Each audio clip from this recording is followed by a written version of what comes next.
இப்ப பார்க்க போற கதையோட பேரு சிங்கமும் எலியும். முன்னொரு காலத்துல ஒரு அழகான காடு இருந்தது. அந்த காட்டுல ஒரு சிங்கமும் ஒரு சின்ன எலியும் இருந்தது. அவங்க ரெண்டு பேரும் நல்ல நண்பர்கள். ஒரு நாள் சிங்கம் தூங்கிட்டு இருக்கும்போது எலி சிங்கத்து மேல ஓடி விளையாடிட்டு இருந்தது. இதனால சிங்கத்துக்கு கோபம் வந்து எழுந்துடுச்சு. சிங்கம் கோபமா சொன்னது, என் மேல யார் விளையாடுறாங்க?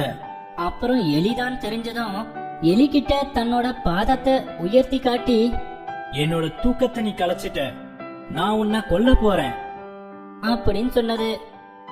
எலி சொன்னது, நான் உன்னுடைய நண்பன் தானே, அதனால உன் கூட விளையாடினேன். உனக்கு தொந்தரவு கொடுக்கணும்னு நான் நினைக்கல. தயவு செஞ்சு என்ன கொல்லாத.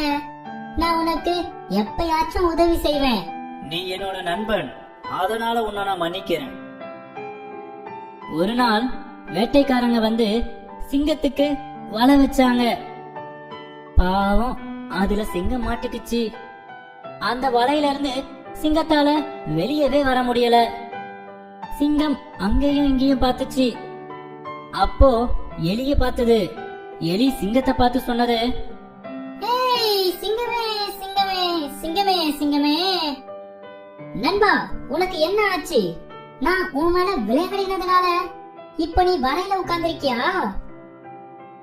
சிங்கம் சொன்னது, நான் ஒன்னும் வலையில உட்காரல, இந்த வேட்டைக்காரனுங்க என்ன பிடிச்சிட்டாங்க. அதுக்கு எலி சொன்னது, அதுக்கென்ன, நான் உன்னை காப்பாத்துறேன். சிங்கம் சிரிச்சுக்கிட்டே சொன்னது, இது ஒன்னும் சின்ன வலை கிடையாது, நீ என்ன எப்படி காப்பாத்துவ? எலி சொன்னது, என்கிட்ட ஒரு யோசனை இருக்கு. அதுக்கப்புறம் எலி கொஞ்சம் கொஞ்சமா வலைய முழுசா கடிச்சு சேதப்படுத்திடுச்சு.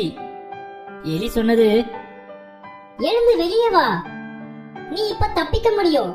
சீக்கிரமா எழுந்து வா, சீக்கிரமா எழுந்து வா வெளியே அப்படின்னு சொன்னது.